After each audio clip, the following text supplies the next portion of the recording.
Glória a Deus. Amém, irmãos? Vamos estar orando, irmãos, para dar início, que eu creio que Deus há de falar conosco de maneira poderosa. Ainda há uma porção de Deus para nós neste dia, né?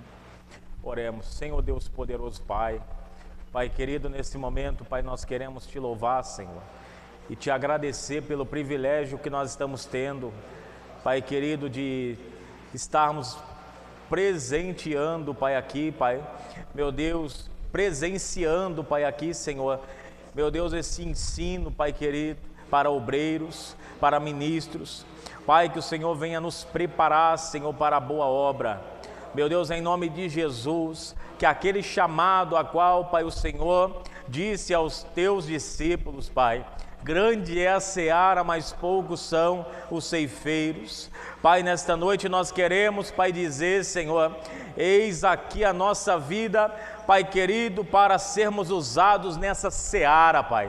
Pai, faz, Pai, aquilo que for necessário em nossa vida, para que nós possamos ser, Pai, vasos escolhidos do Senhor, e para que possamos ser usados, Senhor, na Tua presença, em nome de Jesus, e toda a glória seja dada ao nome do Senhor. Pai, em nome de Jesus, fica conosco, é o que nós Te pedimos em nome de Jesus. Amém, glória a Deus.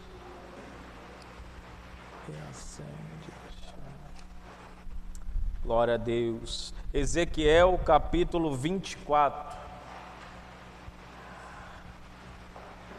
Nós estamos falando sobre obreiros, como já disse o pastor Edilson, temos aqui aspirantes do ministério, do santo ministério, temos aqui obreiros que estão se preparando para fazer uma grande obra para o Senhor. E Deus colocou no meu coração de trazer uma palavra sobre o que é a chamada e sobre a responsabilidade da chamada. Amém? Nós não vamos sair totalmente do crivo do templo da igreja, mas nós vamos propriamente falar de cada obreiro aqui, de cada vida aqui mesmo, dessa figura que somos nós e dessa chamada que nós temos. Amém? Eu creio que todos nós aqui temos a consciência da chamada que nós temos. Eu creio que para um obreiro não é uma novidade, né? Não é uma dúvida o seu chamado. Amém? E se ainda não encontrou, peça a Deus que Ele vai orientar e vai te mostrar o caminho. Ezequiel 24. Acende a chama, ó Pai, que uma vez brilhou, vem limpar, brilhar, resplandecer o Teu primeiro amor. Louvado seja Deus, bendito é o nome do Senhor. Ezequiel 24, os irmãos encontraram? Amém? Versículo 15, irmãos. É um texto pesado, é para quem aguenta. Amém? É mocotó com força, mas é algo que eu creio que vai dar força para nós. Ezequiel 24:15 vai dizer o seguinte, eu vou ler na versão que eu tenho em mãos e depois eu vou ler apenas alguns versículos na versões próximas dos originais, e você vai ver a diferença. Original ou glória? Veio a mim a palavra do Senhor dizendo, Filho do homem, eis que tirarei de ti o desejo dos teus olhos. De um golpe, mas não lamentarás, nem chorarás, nem te correrão as lágrimas. Refreia o teu gemido, não tomarás luto por mortos. ata o teu turbante e coloca nos pés os teus sapatos, e não te rebuçarás, e o pão dos homens não comerás. E falei ao povo pela manhã, e à tarde morreu minha mulher. E fiz pela manhã como se me deu ordem. E o povo me disse: não nos farás saber o que significam estas coisas que estás fazendo?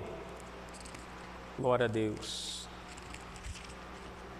E eu lhes disse: veio a mim a palavra do Senhor, dizendo: dize à casa de Israel: assim diz o Senhor Jeová: eis que eu profanarei o meu santuário, a glória da vossa fortaleza, o desejo dos vossos olhos e o regalo da vossa alma, e os vossos filhos e vossas filhas que deixastes cairão a espada, e farei como eu fiz, não vos rebuçareis, e não comereis o pão dos homens, e tereis na cabeça os vossos turbantes, e os vossos sapatos nos pés.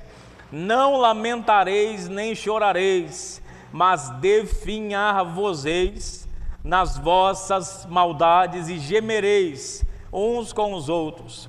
Assim vos servirá Ezequiel de sinal, conforme tudo quanto fez, fareis. E quando isso suceder, então sabereis que eu sou o Senhor Jeová. Glória a Deus. Amém, irmãos? Agora eu vou ler na versão King James atualizada.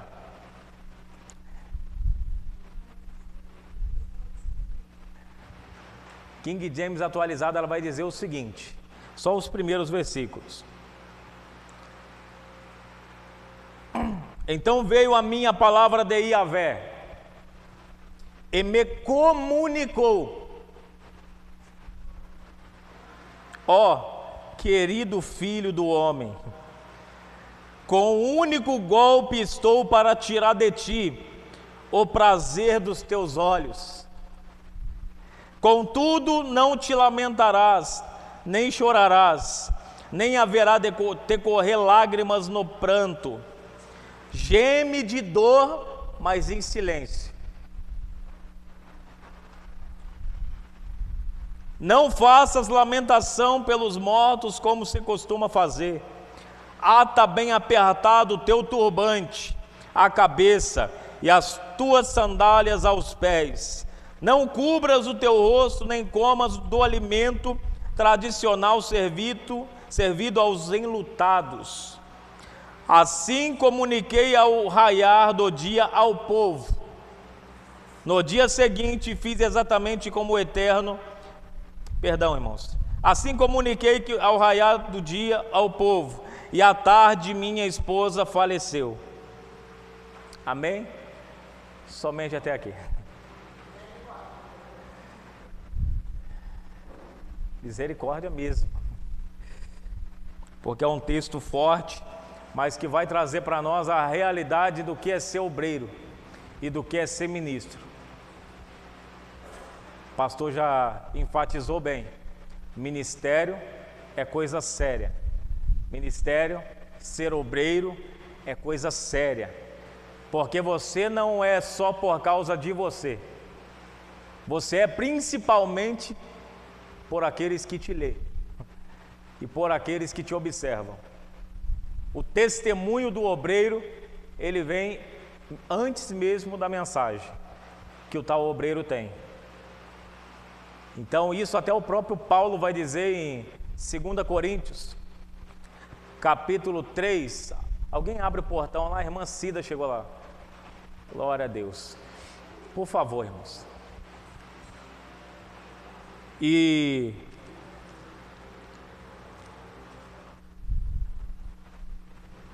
louvado seja Deus. Amém? Então, irmãos, chamado é isso, ministério é isso, tá, irmãos? É coisa séria, e nós precisamos entender que o nosso ministério vai muito mais além do que nós mesmos, mas engloba principalmente o outro.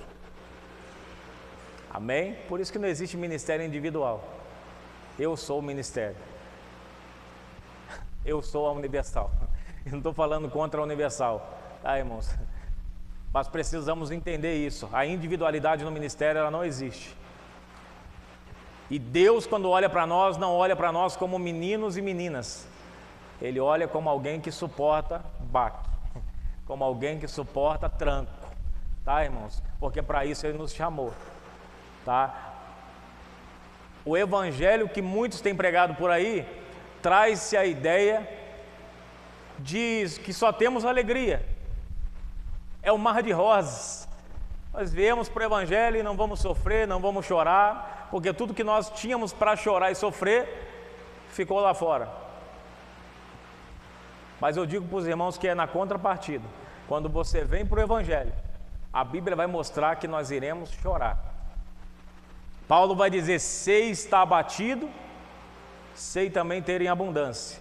Em toda maneira, em todas as coisas estou instruído, tanto a ter fartura como a ter fome, tanto a ter em abundância como padecer necessidade. Posso todas as coisas naquele que me fortalece. Aí a teologia triunfalista vai dizer, vai pegar só o versículo 13 de Filipenses 4, 12 e 13, vai pegar só o 13, porque o contexto vai desconstruir a teologia deles. É a mesma teologia que quando lê eu venci o mundo, de João 16, 33, já viu? Tem de bom ânimo, no mundo tereis aflições, mas tem de bom ânimo, porque eu venci o mundo. E nós também venceremos. Quem disse isso? Isso não está lá não, irmãos. Só que a teologia triunfalista, ela já coloca você como se já estivesse ali no mesmo patamar de Cristo. E não. Precisamos observar isso, tá, irmãos? Há uma teologia diferente. E não só uma, há várias. E nós precisamos filtrar o que é verdadeiramente palavra de Deus no meio dessa fumaça e dessa nuvem de contradições que estão por aí. Agora, avançando sobre esse texto, o que é chamado, irmãos? Chamado é interessante, porque chamado é você fazer não querendo fazer. Porque alguém já disse que chamado na verdade é algo do que eu vou desfrutar, é estar em evidência, é fama, é holofote, é meu nome ser ovacionado pelos quatro cantos da terra. E chamado não tem nada a ver com isso. Por mais que às vezes, dependendo da dimensão do teu ministério, possa ser que alcance isso, mas não tem a ver com isso. Chamado, muitas das vezes, na maioria das vezes, você vai ter que exercer não querendo exercer. Para começar, chamado é quando aquele que é chamado por Deus, para começar, irmãos, aquele que é chamado por Deus, ele sempre vai começar com não quero, Senhor, envia outro porque eu não estou preparado. Isso aconteceu com Moisés. Eu não sei falar, eu mando Arão para te ajudar, mas é você que vai ser autoridade sobre Arão. Não abro mão de você, Moisés.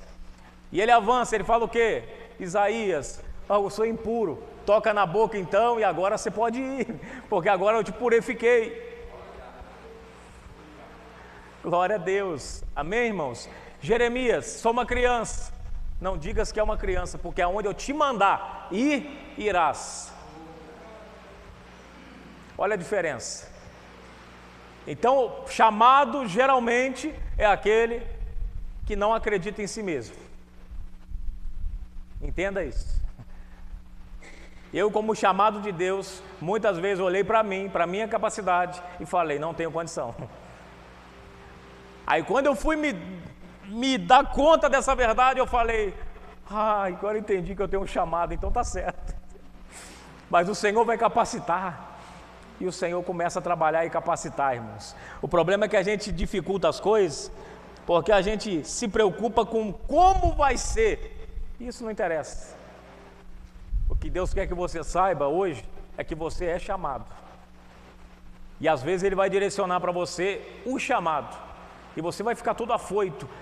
Eu quero saber qual o indício, para onde eu vou, o que eu tenho que fazer para agregar e para me conduzir para esse chamado. O que eu tenho que fazer, Senhor?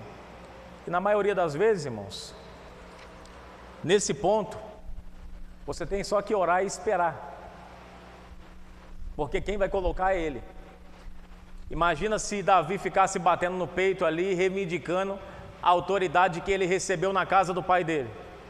Foi ungido rei, mas depois no outro dia foi para o pasto de novo. Aí Deus prepara ali o espírito mau da parte de Deus, não é da parte do demônio, da parte de Deus, um espírito mau, foi enviado para perturbar Saul.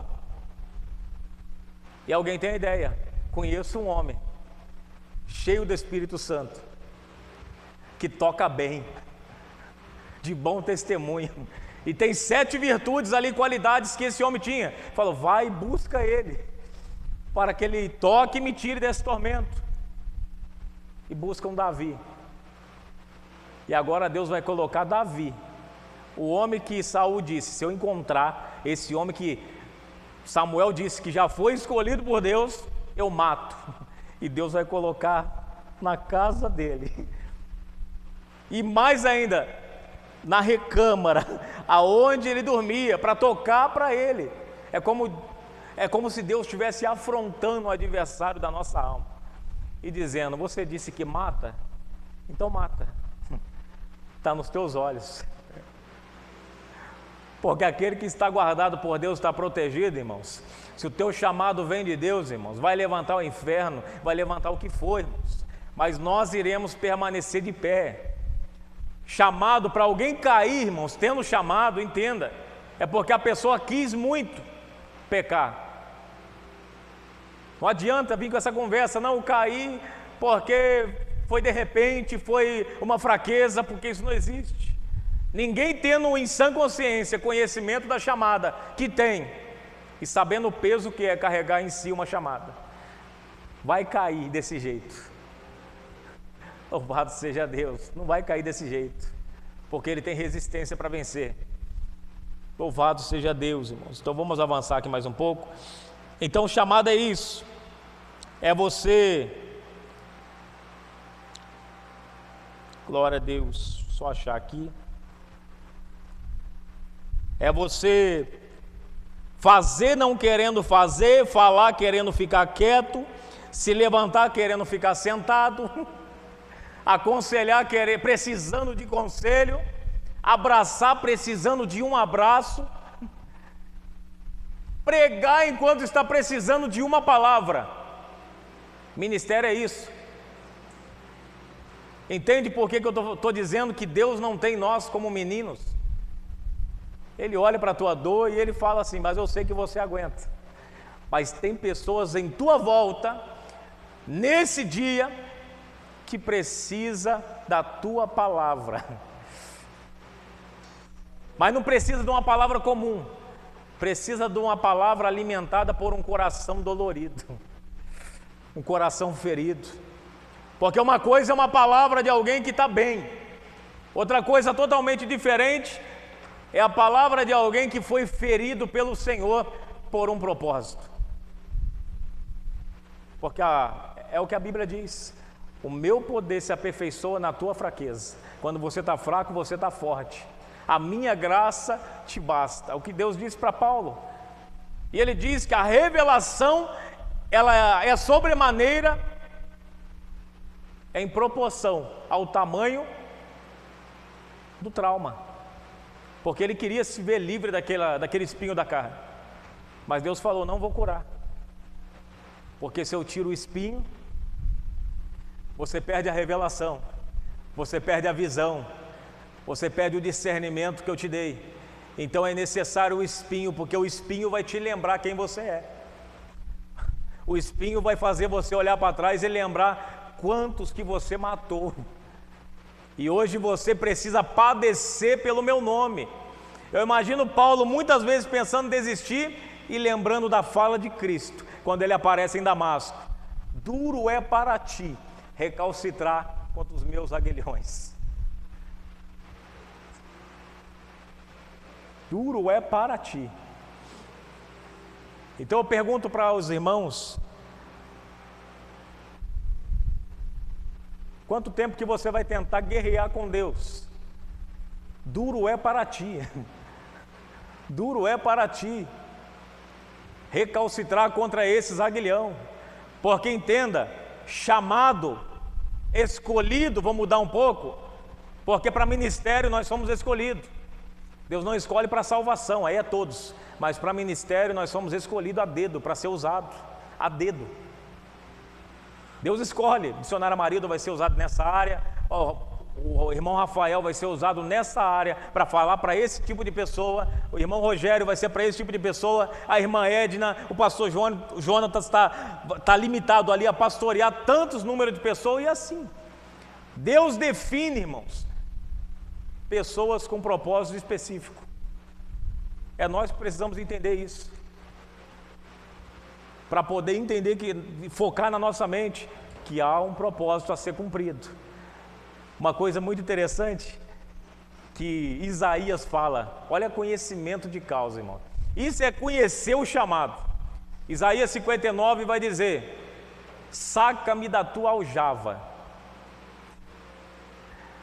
Vai falar: o Senhor me colocou na tua aljava como flecha limpa na mão do valente. O que ele está querendo dizer? Uma flecha limpa na mão do valente.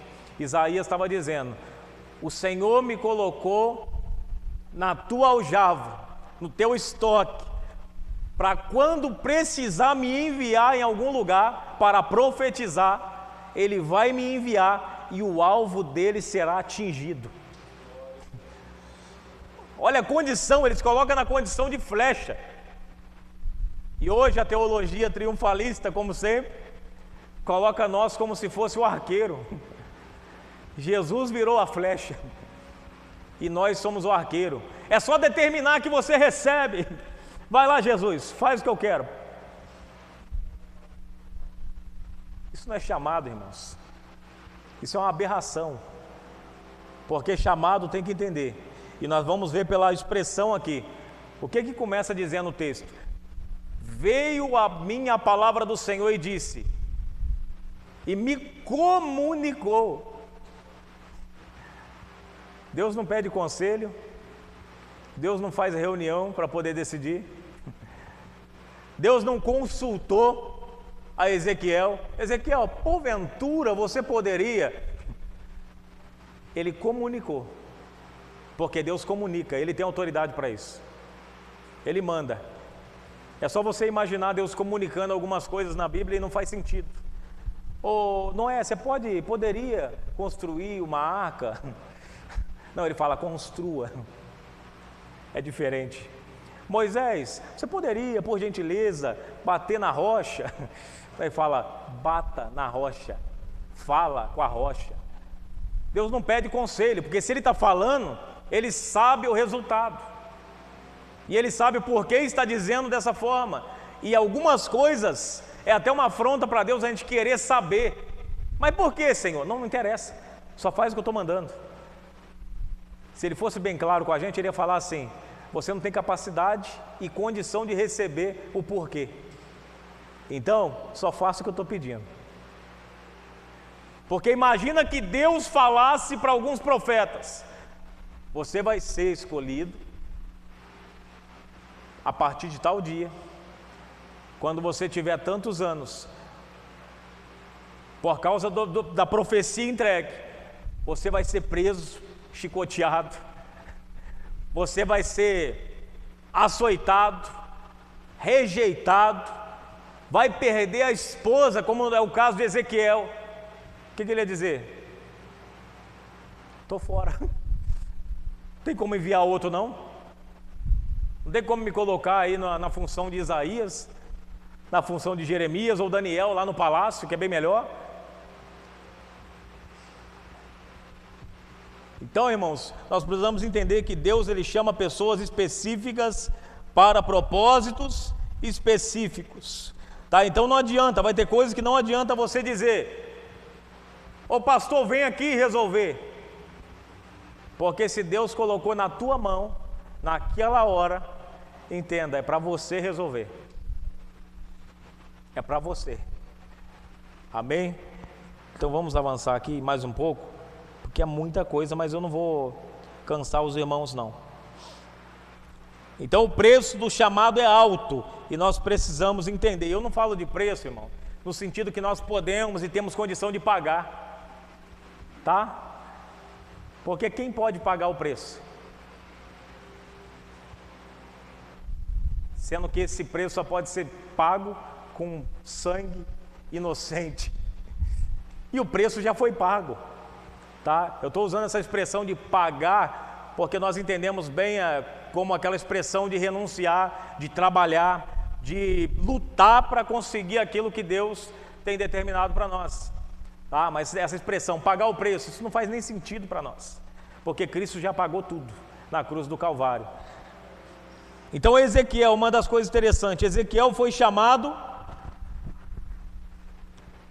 era filho de sacerdote, esperava o dia que seria colocado como sacerdote.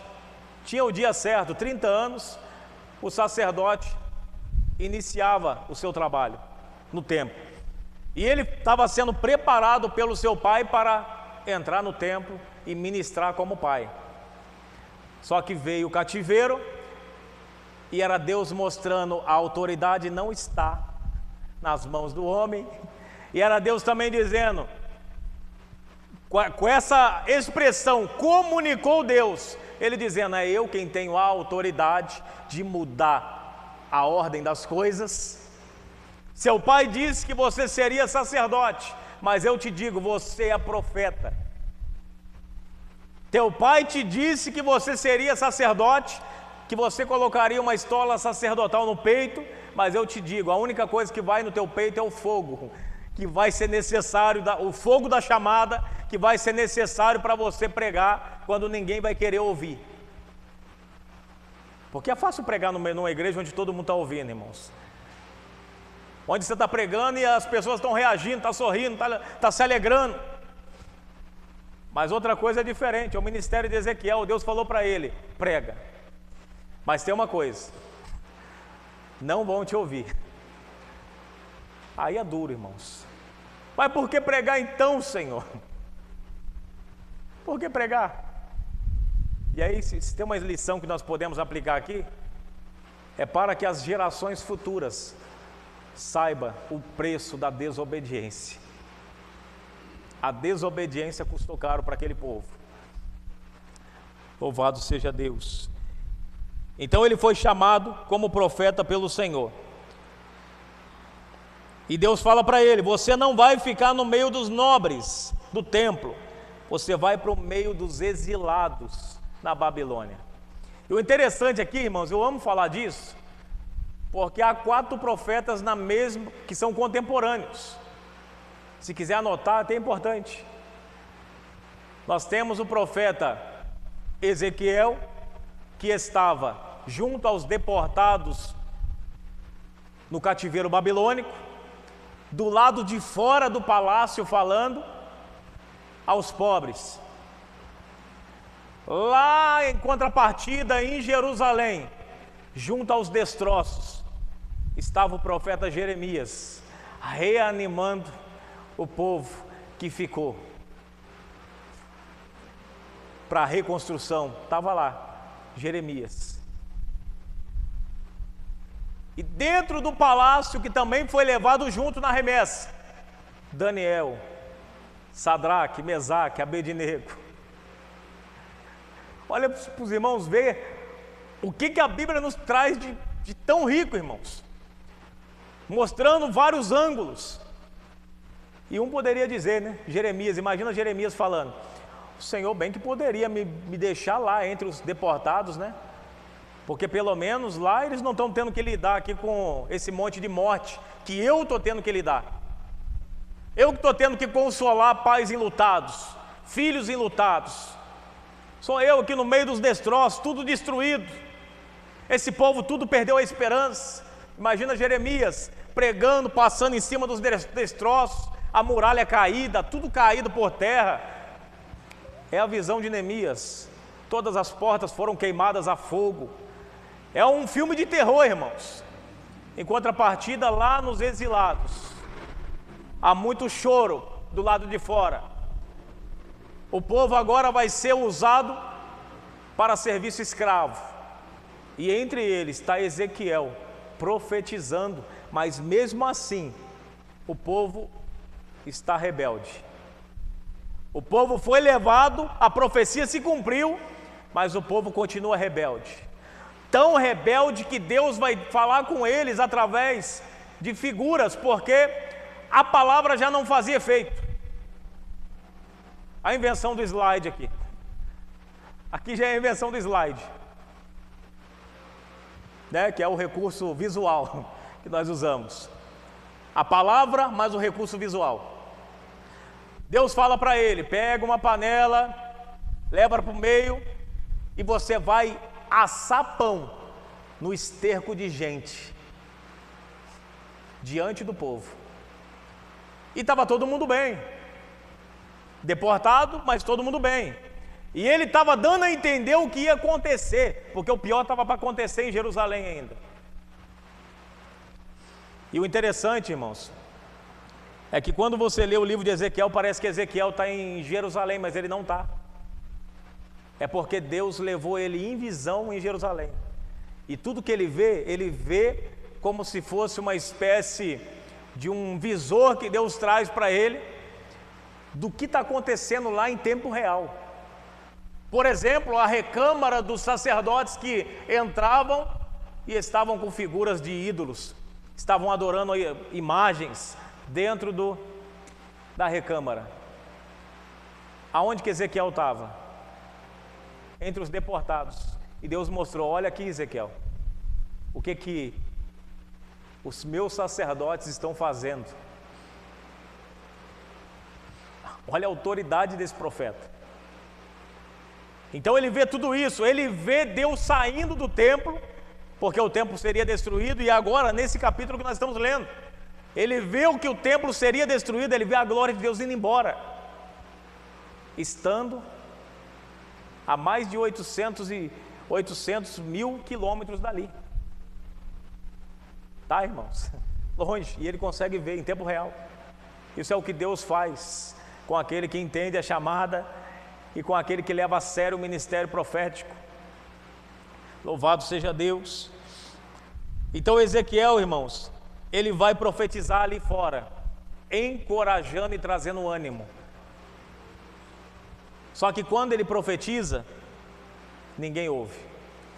Inclusive quando Deus fala para ele cozer na frente deles um pão, assar um pão com fezes de gente, é a primeira vez que ele reclama. Ele fala: Deus, eu nunca coloquei nada impuro na minha boca. Tá bom, Ezequiel, por causa disso eu vou te poupar, mas você vai fazer então com fezes de cavalo, com esterco de cavalo, de vaca.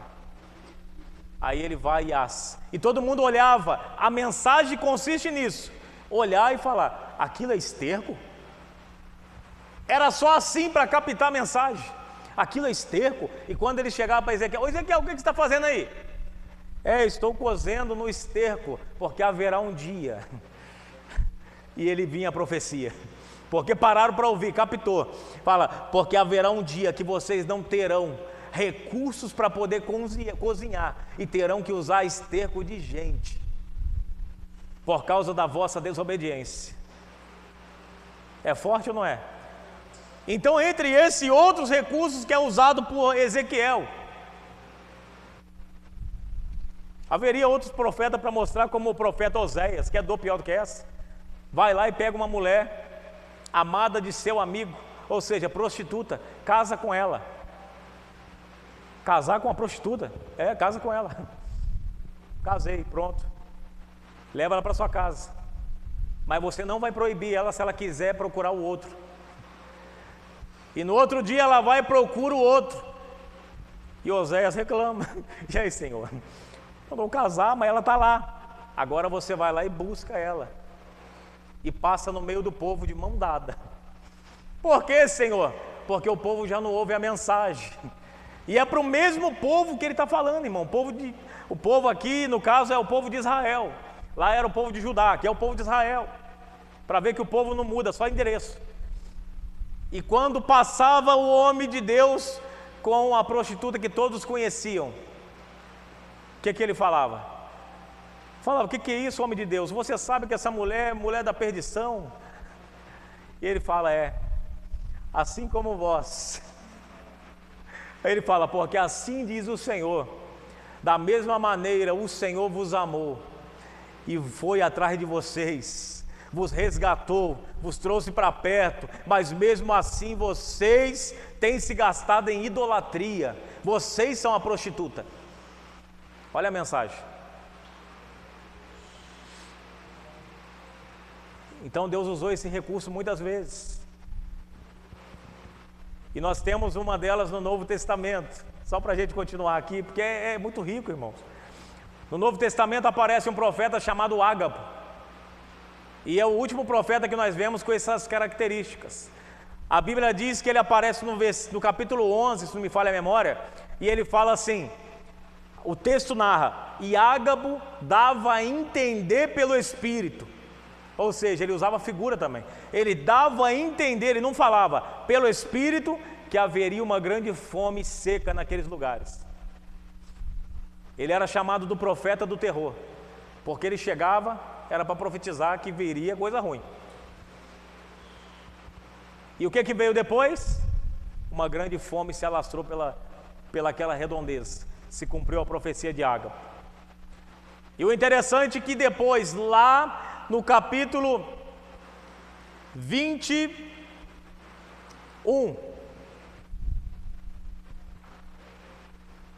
se não me falha a memória, irmãos, tá? Perdoa se eu estiver errando aqui as referências, é porque eu não tinha cronometrado trazer isso. Então Ágabo, quando Paulo, ele decide ir para Jerusalém, capítulo 20, Ágabo chega nele e fala, minto, irmãos,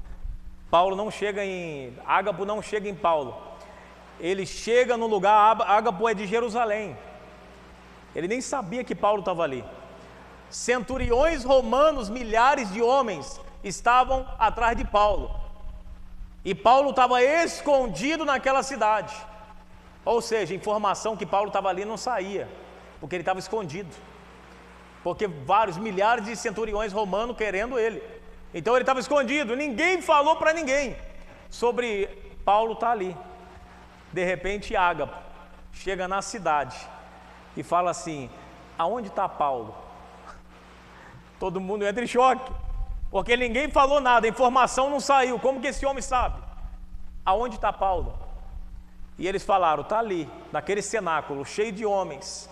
E naquela cultura, o homem tirava o cinto, muito interessante. Os homens tiravam o cinto quando ia descansar e penduravam o cinto, como nós penduramos o casaco, alguns o chapéu. Pendurava o cinto na entrada da porta e ia, como quem diz: estou agora me ausentando das minhas funções de trabalho e tudo mais, para mim descansar. Aí você entende a revelação, porque a Bíblia diz que Ágabo chega, mete a mão nos cintos, e entre os cintos ele pega o cinto de Paulo. E ele enrola, e ele fala: assim farão com o dono desse cinto, se ele for para Jerusalém.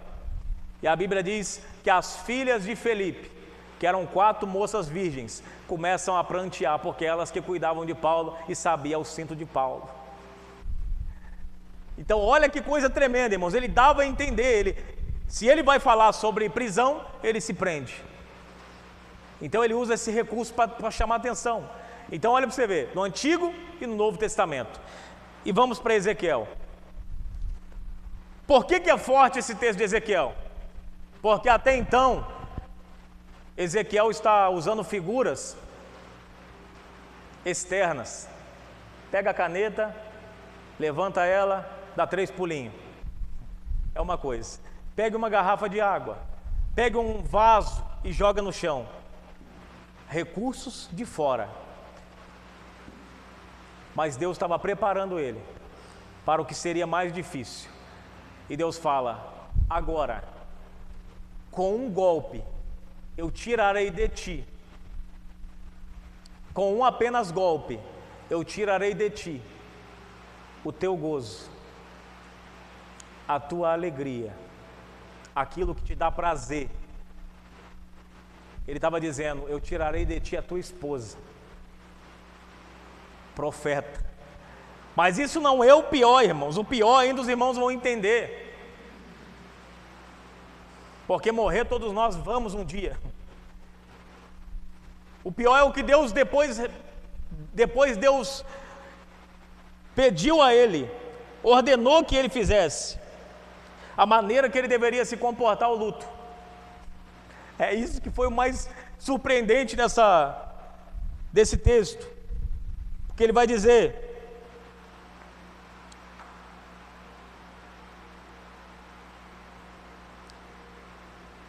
glória a Deus.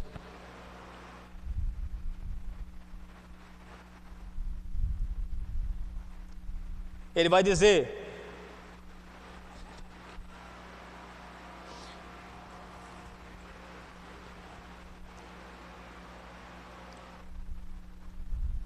tu não lamentarás. Eu vou tirar a tua esposa. No outro dia ele vai, fala de manhã ao povo, à tarde a esposa morre. Irmãos, o mínimo de esperar aqui é uma morte. E não é de alguém distante, é alguém de perto, é a esposa. E tudo indica que não tinha filhos, porque não dá relatos. Talvez pelo ministério profético, para ter mais mobilidade, porque já era difícil. E aqui a Bíblia diz, Deus fala para ele: ela vai morrer, mas você, portanto, não lamentarás. E esses são os requisitos que nós vamos trazer aqui para aquele que é chamado, a responsabilidade do chamado. Por que não lamentar? É o que Deus vai dizer para esse homem: como não lamentar? Minha esposa morreu. Se fosse um pai, a gente já ia lamentar, já seria impossível. Quanto mais alguém que está perto, alguém que dorme do meu lado, Senhor, é a minha única companhia, meu acalento nos momentos de dificuldade. É para ela que eu recorro quando eu falo, sou rejeitado, é para ela que eu recorro, e o Senhor vai tirar ela. Vou, Ezequiel, porque da mesma forma que ela é o prazer para você, o templo, o meu templo, se tornou prazer para esse povo. Esse povo passou a usufruir do templo, passou a ser artigo de luxo. Esse templo passou a ser para esse povo propriedade deles. Eles fazem o que querem dentro desse templo. Eles se envaidecem por causa desse templo. Como quem diz: mas nós temos o templo em nossa terra. Então se envaidece. E Deus fala: eu vou ter que tirar a tua esposa, para através da mensagem que vai vir, eles entender que eu vou tirar o templo. E o que nós somos de Cristo? Esposa. Está tudo ligado, irmãos. Está tudo ligado. A Bíblia é maravilhosa, que ela não tira nenhuma conexão, ela não se perde na conexão que ela faz. Então ele fala: não lamentarás. Responsabilidade de um testemunho. Jó se lamentou, Jeremias se lamentou. E Jeremias tem um lamento. Jeremias escreveu as lamentações. Então assim, por que Ezequiel não poderia lamentar? Por causa do momento. Deus chama pessoas específicas para propósitos específicos. Se fosse Jeremias aqui, talvez Deus não sugeriria isso, porque talvez ele não conseguiria suportar. Profeta chorão, não vai aguentar. Tem que ser Ezequiel. E não é dizer isso, não significa que Ezequiel é o fortão. que ele não vai sentir dor pela perda da esposa. Porque ele vai dizer, Jesus até lamentou, e eu falei aqui, mas não vou entrar nesse detalhe agora, irmãos. Paulo se lamentou, mas Ezequiel, ele perde algo de muito valor, e ainda assim Deus diz, você não vai poder se lamentar, senão a mensagem vai ser prejudicada. E a mensagem é mais importante do que o mensageiro. Porque você não vai poder se lamentar, Jeremias, Ezequiel, oh glória. Porque a mensagem é mais poderosa que o profeta, que o mensageiro. Se você prejudica, se você chora, se você lamenta, você vai prejudicar o esboço que eu criei para poder pregar para esse povo. É o preço da chamada, irmãos. Quem disse que seria leve, é pesado, irmão, não é fácil. Por isso que não é para todo mundo. E eu não estou aqui para desencorajar você. Estou aqui para encorajar. E entenda, Deus sabe para quem Ele dá as provas. Fique tranquilo. Tá? Fique tranquilo. Eu estou falando isso aqui, tem gente que fala, está repreendido em nome de Jesus. Na minha vida não, Senhor. O Senhor sabe para quem Ele dá as provas. Tá? Isso pode ficar tranquilo. Eu e você não sabemos o quanto comportamos, Ele sabe. Louvado seja Deus. Avançando mais um pouco aqui então. Essa é a responsabilidade de ser o exemplo e a referência para os rebeldes e para os ímpios. Se eu falhar, se eu ficar me lamentando por aí, dá para aplicar assim já, ficar vivendo a minha vida me lamentando em rede social, me lamentando no meio da minha família, viver uma vida de lamento, que cristão eu serei? Que exemplo eu serei, que referência eu serei para os ímpios e para os rebeldes? Os rebeldes vão olhar para nós e nós seremos motivo de chacota. Cristão, olha lá, obreiro, com a gravata e tudo. Mas olha lá, não está aguentando, o Deus dele está fulminando ele. Olha lá, o Deus dele submeteu ele em cada provação, não está aguentando, olha lá. Vive chorando, vive doente. E a gente lamentando, oh Deus, me mata, tira minha vida, oh Senhor, tem misericórdia de mim. E aquele lamento que só. E Deus fala, você não vai poder lamentar. Você vai perder, olha para os irmãos ver, eu não estou profetizando não, eu estou falando da Bíblia, tá? O que aconteceu com Ezequiel. Deus está falando para Ezequiel, você vai perder o de mais precioso para você, depois da salvação. Mas você não vai poder chorar, porque você sabe o chamado que você tem. É como se Deus diz, não interrompa, não atrapalhe a minha mensagem, Ezequiel. Se você lamentar, você vai me atrapalhar. Louvado seja Deus.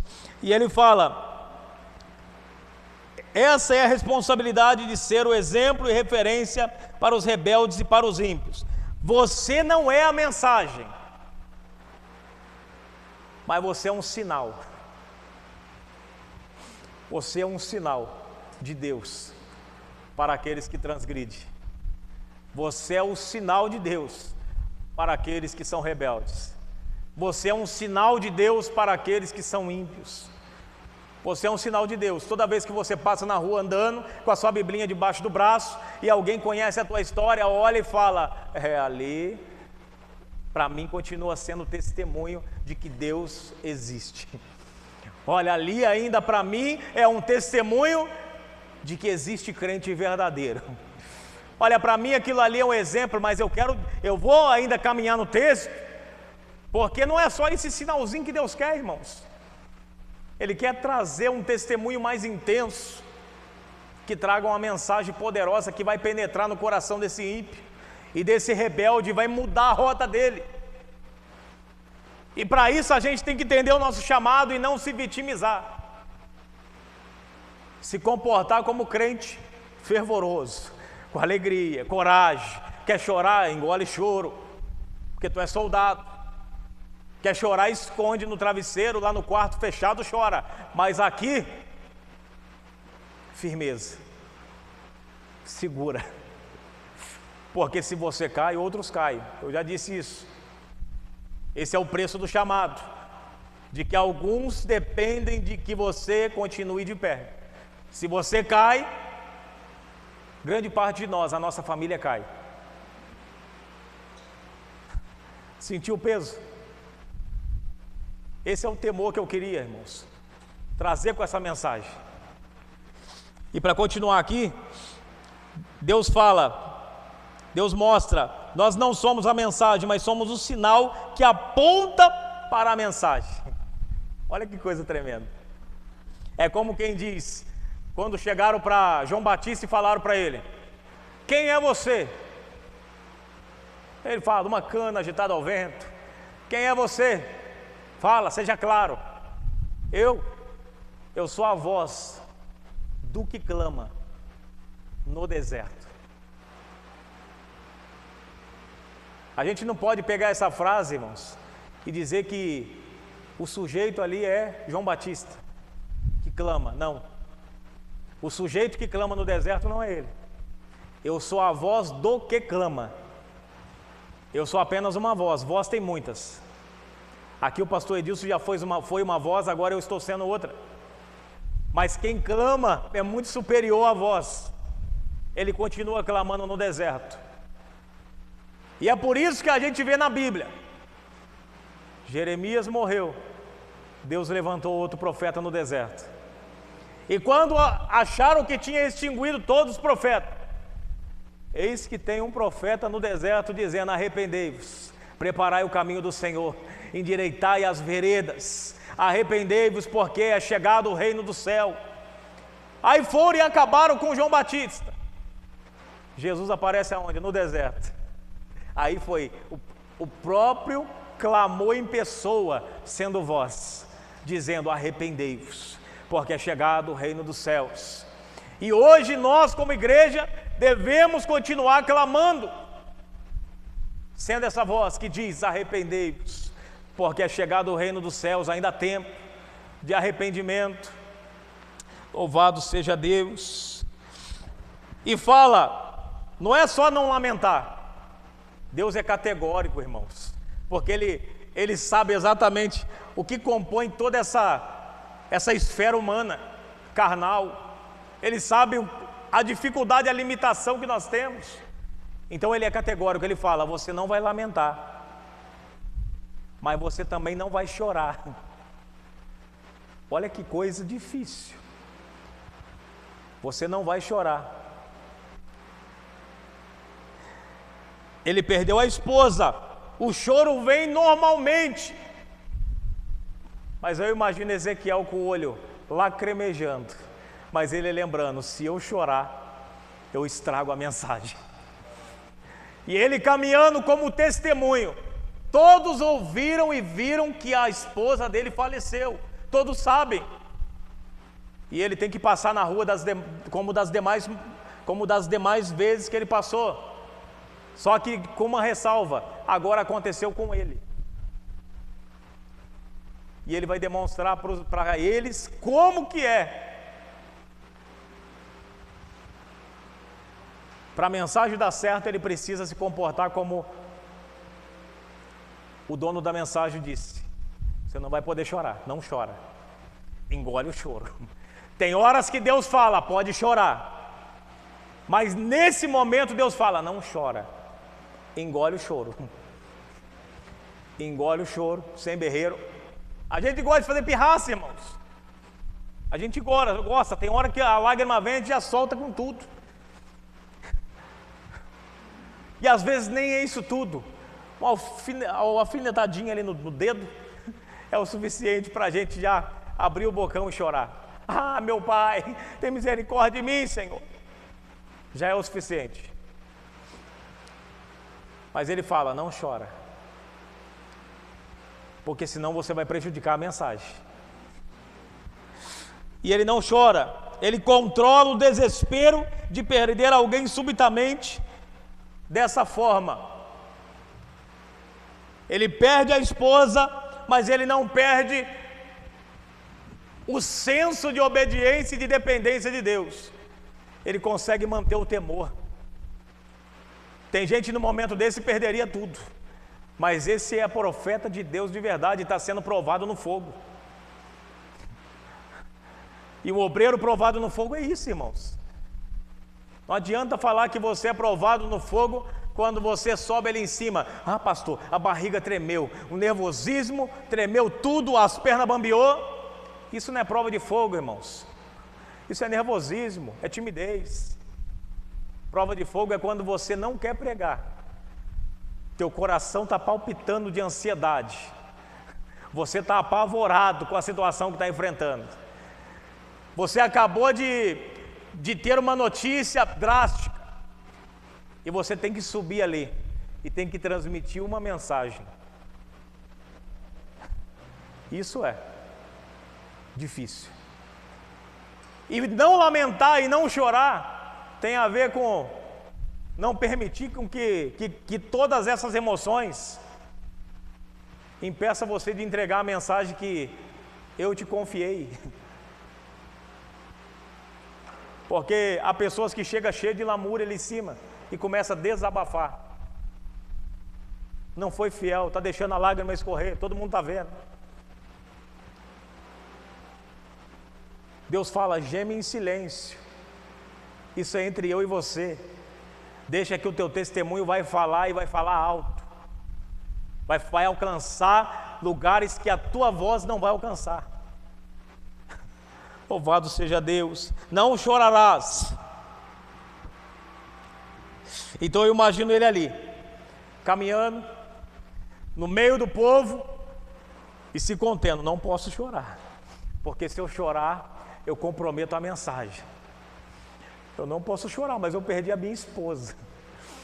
Ela não vai estar em casa quando eu chegar lá, mas eu não posso chorar, porque senão eu vou comprometer a mensagem e maior número de pessoas irão perecer por minha causa. Eu imagino mensagens entrando na mente de Ezequiel, quando Deus diz para ele, se eu mandar você entregar uma mensagem, e você não entregar, e o povo morrer no seu mau caminho, eu requererei o sangue deles da tua mão. Eu imagino tudo isso na mente dele, e ele falando, não posso estragar a mensagem. É fácil, né, irmãos? Eu estou enfatizando bem isso, irmãos, porque é bom. Eu quero provocar você de verdade, assim como eu fui chacoalhado com essa mensagem. Estou usando um termo aqui meio baiano, né? Chacoalhar, tá? Aprendi esses dias, já estou usando. Então eu quero trazer isso porque para que a nossa geração seja mudada e tenha melhores resultados, ela precisa ter a consciência do que é ser chamado, porque perdeu.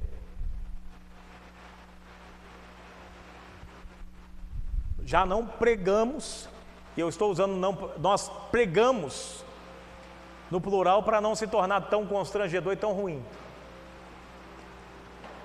Mas não pregamos mais com aquela responsabilidade de subir ali e saber, eu só vou falar o que Deus quiser que eu fale.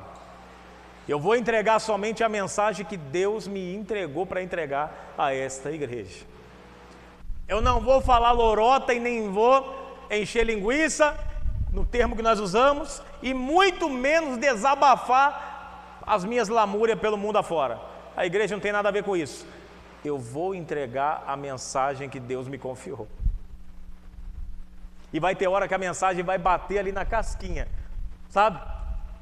Da tua dor. E você vai querer falar, vai querer desabafar. Chegou o momento.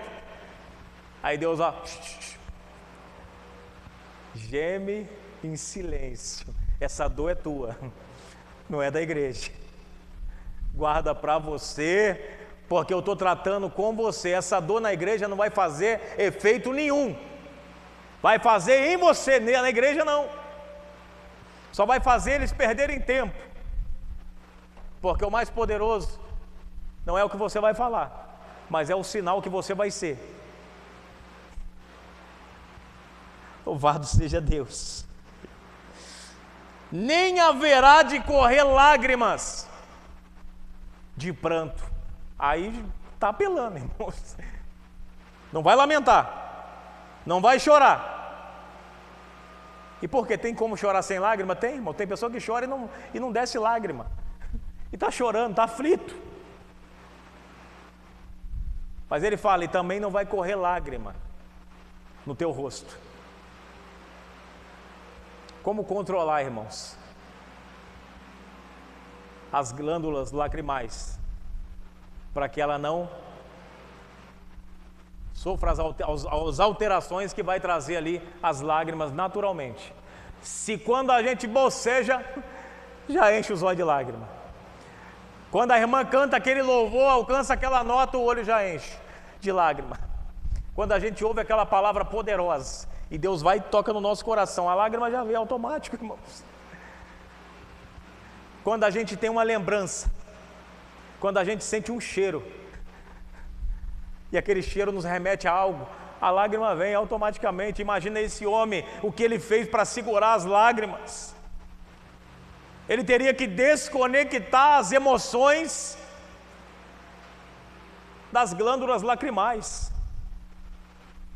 Como fazer isso, irmãos? Aí eu digo para os irmãos, a graça de Deus. Porque Deus, quando pede para você fazer algo, e Ele sabe que é difícil, Ele nunca vai te abandonar na missão. Ele vai te dar graça para você conseguir. Ainda mais quando tiver dependendo ainda, o povo estiver dependendo da mensagem. Então você não pode chorar. A depender, irmãos, da missão que nós temos que cumprir, a depender da seriedade da urgência, entenda, Deus vai fazer algumas coisas radicais. Deus vai. A depender da urgência, Deus vai fazer coisas radicais. Eu lembro como se fosse hoje. Aí eu tenho que contar esse testemunho, pastor Edilson vai recordar. E não é falando, se minha irmã estivesse aqui, eu ia contar esse testemunho também. Porque é lindo, irmãos. Mas a minha irmã ficou 7 anos afastada, né, pastor? 7 anos. Para mim era doloroso demais, porque desde pequeno eu caminhava com ela para a igreja, andava quilômetros com ela de mão dada. E ela se afastou, devido a alguns percalços da vida. E eu perdi contato com a minha irmã. Aí um dia Deus me tomou e me levou para o monte. E quando chegou lá, Deus me dava para orar por ela. E eu nunca orei tanto. Foi a primeira vez que eu fui com um jovem apenas, foi eu e o Gustavo. E a gente orava, irmãos, a presença de Deus inundava a gente de um jeito naquele lugar, que era sobrenatural. Quando a gente via, passou 1h30 de oração, sem parar. E a oração era, Senhor, gera uma oportunidade, porque ela já tinha ido em várias demais congregações, ia um dia e falava para minha mãe, não consigo, eu não sinto mais nada. E eu orava e falava, Senhor, gera oportunidade, traz de volta, Senhor. Gera oportunidade, Senhor, cria oportunidade, quebra a corrente, traz de volta. E a oração era intensa. E eu entendi depois do propósito, porque eu tentei orar de novo, com a mesma intensidade, no monte, e não consegui. Porque eu entendo que foi o Espírito Santo que me jogou de joelho, era o tempo. E eu orei a semana inteira, e no domingo que eu ia pregar na igreja, eu cheguei, antes de ir para a igreja, fui para o monte e falei, Senhor, gera oportunidade para que ela volte para a Tua presença. Eu não vejo solução, mas o Senhor o vê. Irmãos, quando eu cheguei em casa, diante do Deus que está no céu, não minto. Eu cheguei em casa, o celular vibrou, mensagem da minha irmã, que já não é coisa natural, naquela época, não era, a gente estava com um distanciamento muito grande. E não pense que isso não era doloroso para nós dois, era. E a mensagem era, irmão, vai ter culto na igreja hoje? Eu falei, vai, por quê? Porque eu tive um sonho, eu estou atordoada. E no sonho ela começou a desenhar o sermão que eu ia pregar à noite. Era um sermão, o sonho tinha a ver com morte. E ela perdia coisas. E no final ela terminava em cima do monturo. Tudo morto. Tudo, irmãos, perdeu tudo. E quando ela falou isso para mim, vai na igreja hoje que a gente vai orar por você. Quando eu desliguei o telefone, eu me arrepio do pé à cabeça. E eu lembro da visão que eu tive enquanto montava o sermão. Eu ia pregar sobre Acã. O homem que por causa de uma atitude enterrou toda a sua família. E o sonho encaixava, irmãos, com a pregação. Parece que Deus pegou e colocou no sermão para fazer parte. Aquele sermão foi para ela. E pela primeira vez na vida, irmãos, eu preguei, mas naquela época eu ainda nunca tinha falado em língua. Mas ali eu falei com vontade, irmão, porque eu senti uma presença tão poderosa. E a palavra foi tão revelada. No final do sermão, Acã termina debaixo das pedras e formando exatamente aquilo que ela sonhou. E ela chorava, para a glória de Deus, irmãos, porque o mensageiro não tem poder, mas aquele que deu a mensagem naquele dia. Depois daquele dia, ela nunca mais, irmão, se arredou o pé. Voltou a ser, não. Hoje ela é melhor do que ela era. Hoje ela tem intensidade, hoje ela fala em língua, hoje ela profetiza, hoje ela louva como nunca louvou, irmãos. Hoje ela tem um ministério, e hoje ela casou com um pastor, que abraçou ela e toda a família, irmão, coisa linda, irmãos. Eu não vi a solução, mas Deus foi e pôs tudo no lugar. Então Deus é o Deus que faz essas coisas. Tá, irmãos, então nós precisamos entender que o ministério é isso, às vezes se colocar na brecha por alguém. Louvado seja Deus. Então não haverá de correr lágrimas de pranto, você vai segurar as lágrimas, seja forte, porque eu vou usar a tua força para transmitir a mensagem. Se você falhar, esses cativos perecerão, então assuma a responsabilidade, não tenha dó de si, enche o peito, levanta a cabeça, aperta o turbante e profetiza. Fácil, né, irmãos? Aí eu falo para os irmãos agora, profetiza, tá tudo bem, né? Profetiza agora, vai. É fácil. Agora, na situação desse homem, e eu falar para você, profetiza, meu filho está nas drogas, minha filha na prostituição, profetiza, vai. Com a mãe que acabou de falecer, profetiza, vai. Acabei de perder parente próximo, sendo rejeitado, sendo humilhado, profetiza. Aí eu falo, se nós não profetizamos, nós não estamos entendendo o preço da chamada. E o pastor Edilson já compartilhou algo, eu não vou compartilhar sem o consentimento dele, mas ele já compartilhou algo aqui, da particularidade dele, de um dia que ele estava pregando e Deus falou com ele de maneira poderosa. Deus falou com ele, tá, irmãos, que algo seria tirado da vida dele muito importante, e ele falou, mesmo assim eu continuo, mesmo assim, tá, irmãos, e foi tirado, e ele continuou, tá, irmãos. Então, quem é o pastor Edilson hoje? Um sinal. Hoje ele é um sinal também, tá, irmãos. Então Deus quer fazer de nós, não só, irmãos, esse crentezinho que vem, que senta na igreja e não faz cosquinha em quem vê e nos observa lá fora, mas Ele quer que nós tenhamos peso no andar, Ele quer que nós tenhamos peso no falar, Ele quer que nós tenhamos peso na pregação, no ensino, na oração, no testemunho, para que aonde nós andarmos, as pessoas olhem e vejam algo diferente ali, algo especial ali, e queira seguir esse sinal para entender o que está acontecendo, o que faz você ser desse jeito. Glória a Deus. Aí ele fala, geme de dor, porém em silêncio. Como faz isso, irmãos? Gemer de dor em silêncio. Gemer com a boca fechada, sem falar. Que dificuldade, né, irmãos? Você já viu aquele dia que você não tem palavras? Que você só consegue gemer. É só isso.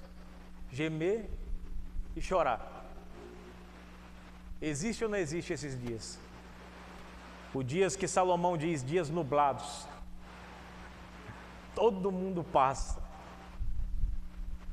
E Deus vai dizer para esse profeta: gemer tu pode, mas em silêncio. O que ele está dizendo? Desabafar não. É só gemer. Geme para expurgar um pouco dessa dor que está aí dentro. E eu imagino ele ali gemendo, irmão. Que gemido, eu não sei a intensidade desse gemido. Mas eu imagino que tenha sido terrível. É o gemido de alguém que perdeu a esposa. Não vai ver mais. Alguém que agora vai viver só para o chamado, sem o prazer que ele tinha. Louvado seja Deus.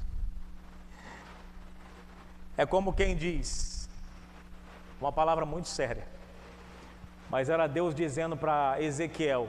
Imagina Ezequiel olhando para Deus e querendo dizer: ô Senhor, eu acabei de enterrar a esposa, Senhor. Ezequiel dizendo. E Deus diz para ele, é como se Deus dissesse: eu não vou respeitar o teu luto. Não vou respeitar. Eu falei isso para o pastor, para o cooperador Paulo, quando separei ele a cooperador. Não vou respeitar o teu processo. Eu falei, eu queria respeitar, mas eu senti de Deus que não era para respeitar o teu processo. Vamos trabalhar. Então Deus é assim, irmãos, a concepção dele é diferente da nossa. Então nós, para termos a concepção certa do nosso chamado, não temos que olhar pelos óculos humanos, porque os óculos humanos vai colocar um monte de empecilho, não é? Um monte de desculpinha. Tem que ser com os óculos de Deus. Então é Deus dizendo, não é um profeta: não vai chorar, não vai gemer, não vai lamentar.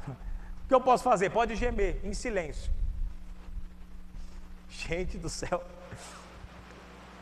E ele fala: ata bem apertado o teu turbante à cabeça. Estamos terminando. Quando um profeta afrouxava, ou alguém afrouxava o turbante, mas um profeta propriamente, ou um sacerdote, afrouxava o turbante, ele queria dizer: hoje eu não vou profetizar, hoje eu não estou apto para ministrar. Se afrouxava o turbante, dizendo: hoje eu não tenho condição. Mas ele fala: aperta bem o teu turbante, porque é hoje que você vai profetizar. Pode apertar bem o teu turbante, pode colocar a tua sandália no pé, porque você vai profetizar. Aí ele fala: mas é hoje que eu não tenho condição nenhuma. É agora que você está preparado, pode ir. Louvado seja Deus. Bendito é o teu nome, Senhor. E as tuas sandálias nos pés, você vai caminhar como os outros dias, profetizando nas praças, entre os exilados. Você vai continuar, por mais que seja doloroso. É penoso para Deus a tua desistência. Você precisa continuar, porque é penoso para Deus a sua desistência. O que eu quero dizer com isso? Você parar para Deus custa muito. Ele precisa que você esteja trabalhando, porque tem vidas dependendo de você. Chamado é isso, irmãos. Chamado não tem a ver comigo na individualidade. Chamado tem a ver com outros. E é aqui que nós já se perdemos, porque a igreja, os pregadores da moda, os pastores da moda e tudo mais que envolve essa teologia doida, radical de hoje, eles desenvolveram o conceito de que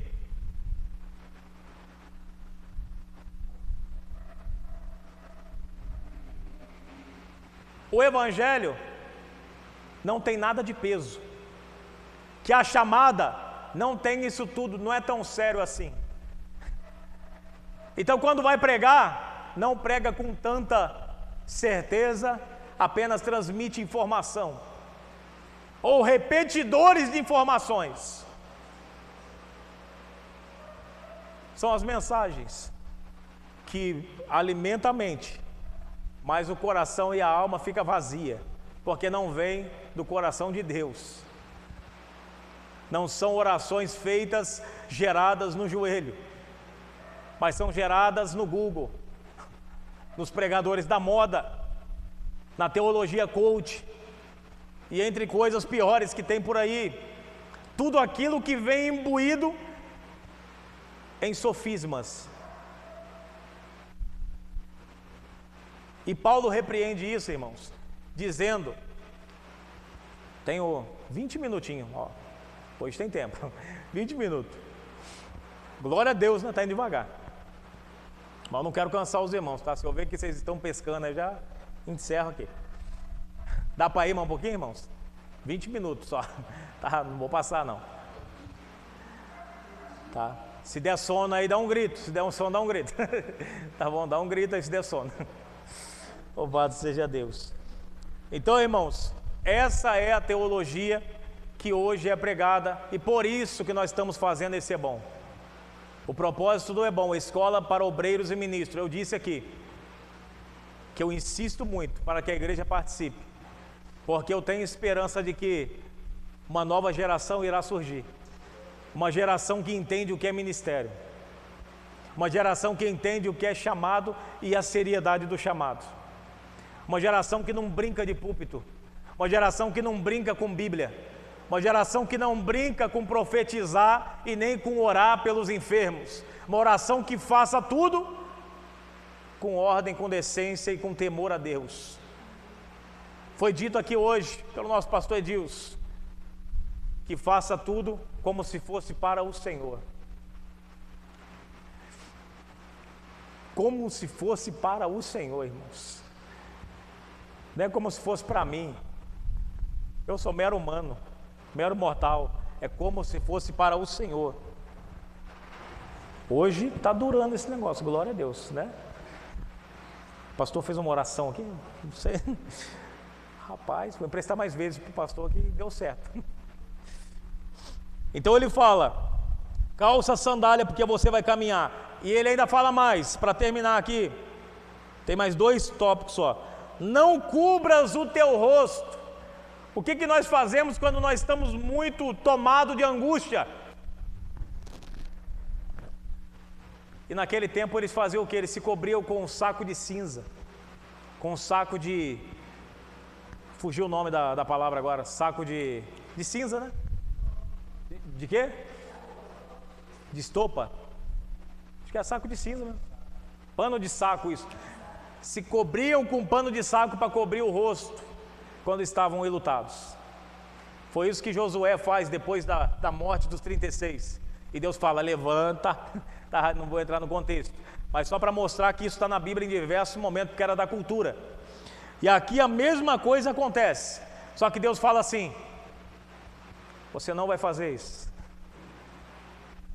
Eu quero que o seu rosto fique visível.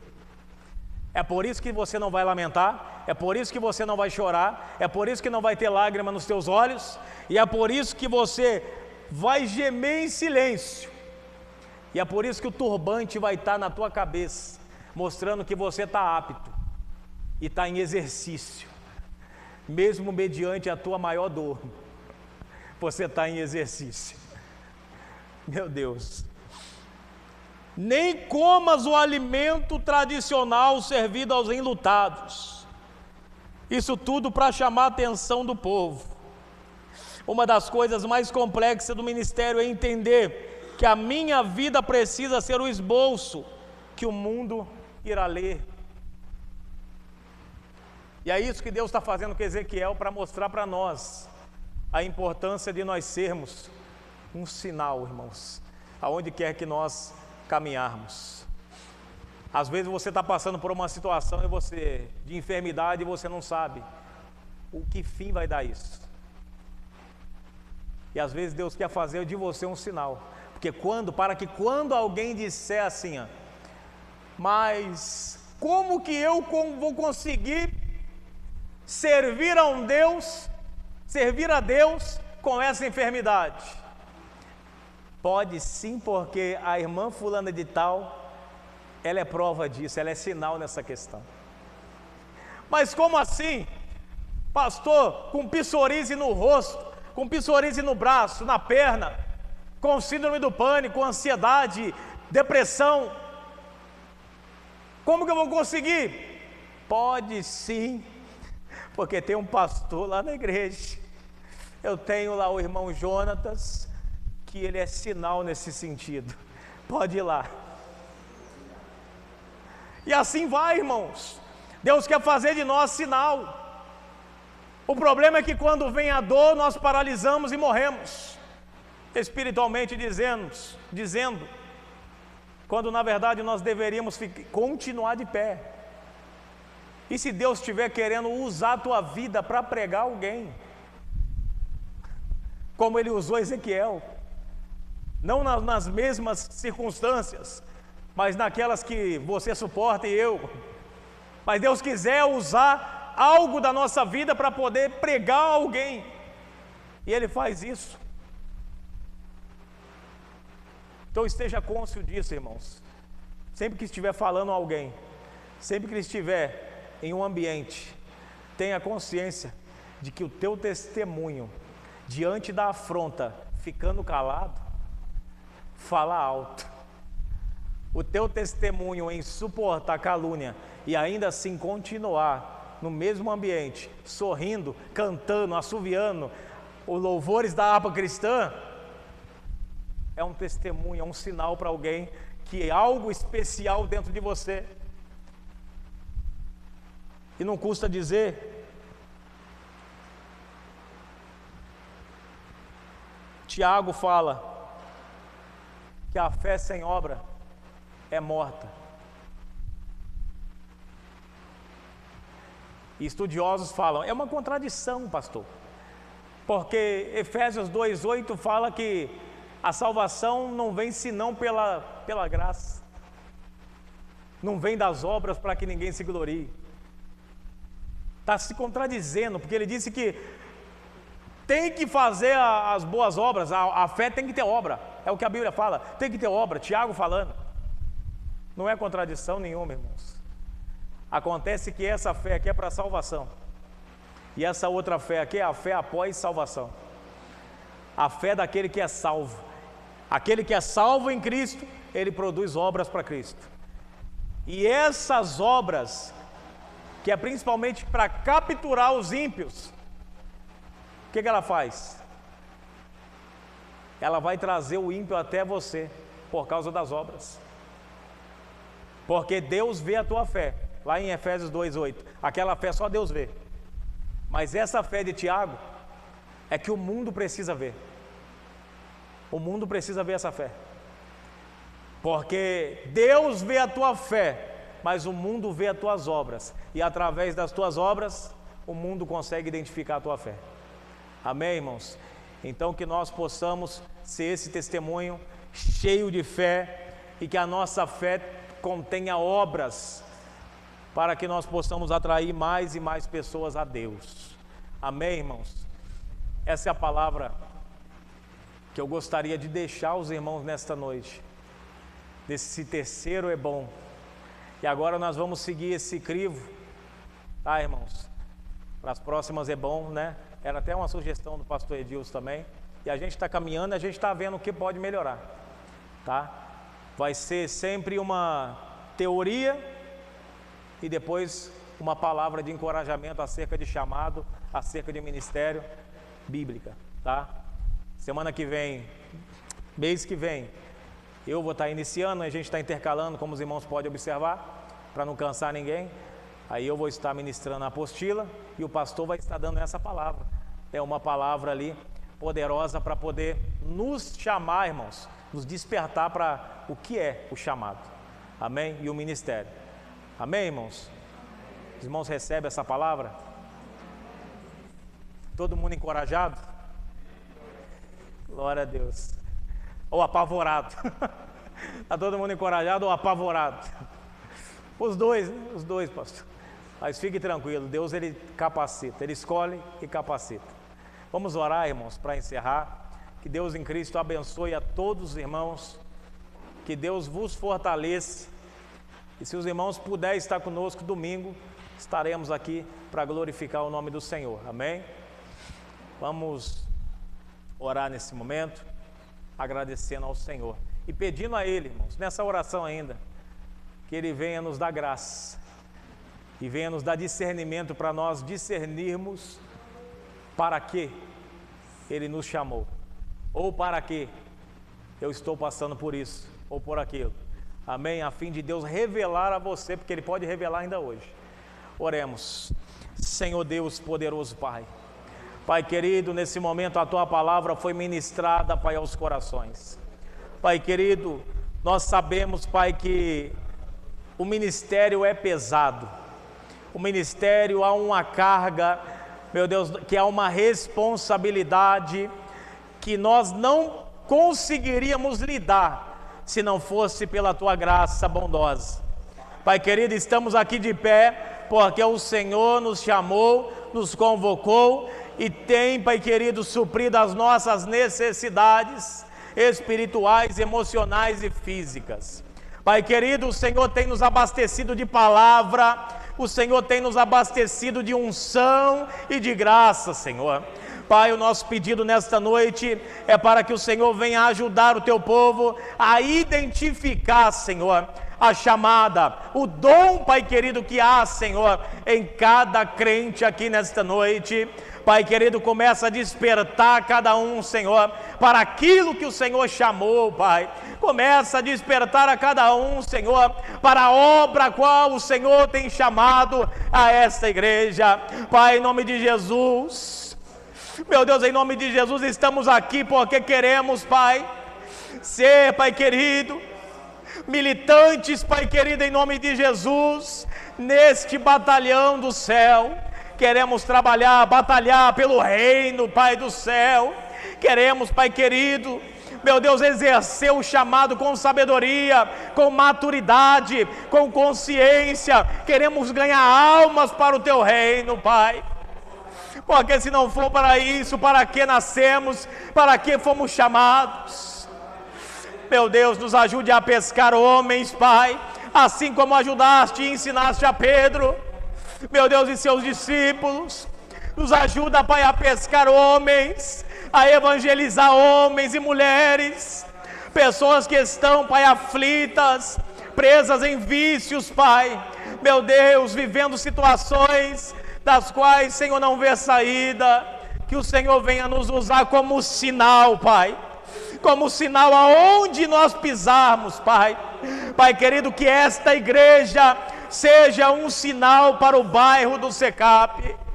Arabaia céu e reminarabaia cantarabandácia, reminarabaia cantarabandácia, arabandubicaia sé. Pai querido, que esta igreja seja um sinal, Pai, para esse bairro. Pai querido, para essa mãe, meu Deus, que chora por causa do filho que está nas drogas, no tráfico. Pai querido, para esse pai, meu Deus, que está no alcoolismo, Pai, nos vícios. Que esta igreja seja um sinal para os rebeldes, Pai, para os ímpios, Pai, para aqueles que se revoltam, que caluniam, para que eles venham se arrepender e venham se achegar ao Senhor. E que o Senhor venha nos usar, Senhor, para abraçar todas essas almas. Pai, assim nós te pedimos, Senhor da glória. Já te agradecemos, obrigado, Senhor, pela Tua presença, em nome de Jesus. Amém, Jesus, glória a Deus. Amém, irmãos. Deus abençoe grandemente a vida dos irmãos. E aplauda o Senhor, irmãos.